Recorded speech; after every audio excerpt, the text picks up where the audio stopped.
خودکشی کرا تو 2.5 مہینے سے صرف وہی باجا بج رہا ہے، وہی باجا بج رہا ہے. کیا بات ہے، کیا بات ہے. مبارک ہو آپ کو، مبارک ہو آپ کو. ان غریبوں کی بھوک، ان غریبوں کا مرنا، چین کا ہماری زمین پر قبضہ کرنا، 1.80 کروڑ لوگوں کی سیلریز ختم ہو جانا، 8 کروڑ ڈیلی ویجوں کی نوکریاں ختم ہونا آپ کو نظر نہیں آتا. کیا آپ کی نظر ہے. واہ. صرف ایک فلم سٹار کی خودکشی پر اسی پر پڑے ہیں کہ کبھی وہ وہاں بیٹھا تھا تو کبھی یہاں نہیں بیٹھا تھا تو کبھی یہ نہیں گیا تھا. یہ میرے عزیز دوستوں اور بزرگوں، یہ ہمارے ملک کا حال ہو رہا ہے. میری آپ سے ہی گزارش ہے کہ آپ میری ان باتوں پر غور کریے، مجلس اتحاد المسلمین کو مضبوط کریے، اور سرزمین تلنگانہ میں الحمدللہ جب سے یہ انکانسٹیٹیوشنل ان پلانڈ لاک ڈاؤن بھارت کے وزیر اعظم نریندر مودی نے اس کو امپوز کیا، اس دن سے مجلس کے تمام میرے رفقا، میرے اراکین، میرے صدور و معتمدین، اراکین بلدیہ، اراکین اسمبلی، اورنگ آباد میں ہمارے مجلس کے ذمہ داران، مالیگاؤں میں، دھولیاں میں، مختلف بیدر میں، گلبرگہ میں، اتر پردیش میں، ممبئی میں، الحمدللہ مجلس کے لوگ عوام کے درمیان میں رہ کر عوام کو راحت پہنچانے کا کام کر رہے ہیں. اور آپ نے دیکھا کہ آج اگر الحمدللہ اللہ کے فضل و کرم سے شہر حیدرآباد میں GHMC میں تھوڑی سی اگر کمی آئی ہے کووڈ وائرس میں، تو میں سمجھتا ہوں کہ ہم نے حکومت سے نمائندگی کر کے جو ٹیسٹنگ کا ہم نے اس کو اضافہ کروایا، آج اس کا نتیجہ آپ دیکھ رہے ہیں. لوگ اس وقت بھی مذاق اڑائے کہ دیکھو یہ MP جا کر اپنا ٹیسٹ کروا رہا ہے، اور لوگوں نے دیکھا مخالفین کو ہر چیز ان کی آنکھوں میں صرف مجلس سے نفرت بھری پڑی ہے. مگر جب میں نے اپنا ٹیسٹ کروایا تو کیوں کروایا؟ کیونکہ عوام کے دلوں سے اس ڈر کو نکالنا تھا، کیونکہ عوام آج بھی کووڈ کو ایک مایوس بات سمجھتی ہے. یہ وائرس ہے، کسی کو بھی ہو سکتا ہے. تو میں پھر سے آپ سے اپیل کر رہا ہوں کہ ٹیسٹنگ کروائیے، ٹیسٹنگ کروائیے، اور جب ٹیسٹ خدا نخواستہ پازیٹیو آئے گا تو فوراً آپ کا علاج شروع ہوگا. آپ دیکھیے کہ 62,000 سے زیادہ، یعنی تلنگانہ میں اتنے ہزاروں کی لوگوں کی موت ہو.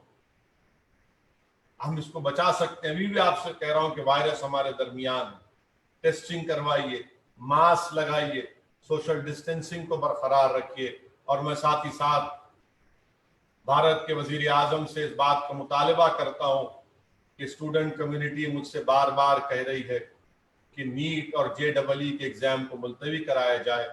مگر میں ان اسٹوڈنٹ سے کہنا چاہوں گا کہ بھارت کے وزیر اعظم آپ کی تکلیف کو نہیں سمجھیں گے. ایگزام کرائیں گے، اسی لیے آپ اپنے امتحان کی بھی تیاری کر کے رکھیے. مگر میں آپ کی تکلیف کو سمجھتا ہوں، اور میں ساتھ ہی ساتھ یہ بات بھی آپ کو بتا رہا ہوں کہ یہ بہت کٹھن امتحان ہوتا ہے JEE کا اور نیٹ کا.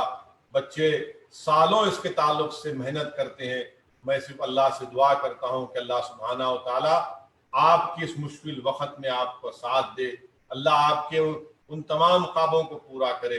میں آج یہ بھی بات بتانا چاہتا ہوں کہ انشاءاللہ تعالیٰ حیدرآباد میں سیکریٹریٹ کی جو 2 مساجد کو شہید کیا گیا تھا، انشاءاللہ تعالیٰ دوبارہ اسی مقام پر وہ مسجدیں تعمیر ہوں گی انشاءاللہ تعالیٰ.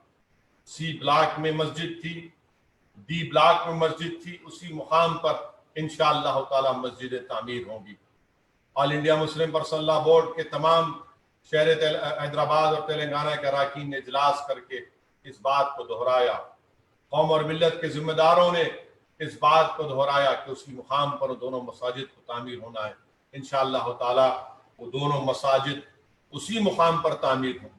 ہم حکومت سے مطالبہ کرتے آئے ہیں، اور ہم کو پورا یقین ہے کہ ہم اپنے اس مطالبے کو منوانے میں کامیاب اور کامران ہوں گے انشاءاللہ تعالیٰ. ہاں، مخالفین سے میں یہ بھی کہوں گا کہ تم اپنے مقصد میں کامیاب نہیں ہوگے. تمہاری نیتوں میں اخلاص نہیں ہے، تمہاری نیتوں میں صرف نفرت ہے، حسد ہے، اور حسد کی بنیاد پر تم کبھی کامیاب نہیں ہو سکتے. ہماری نیتوں میں اخلاص ہے اور رہے گا انشاءاللہ تعالی.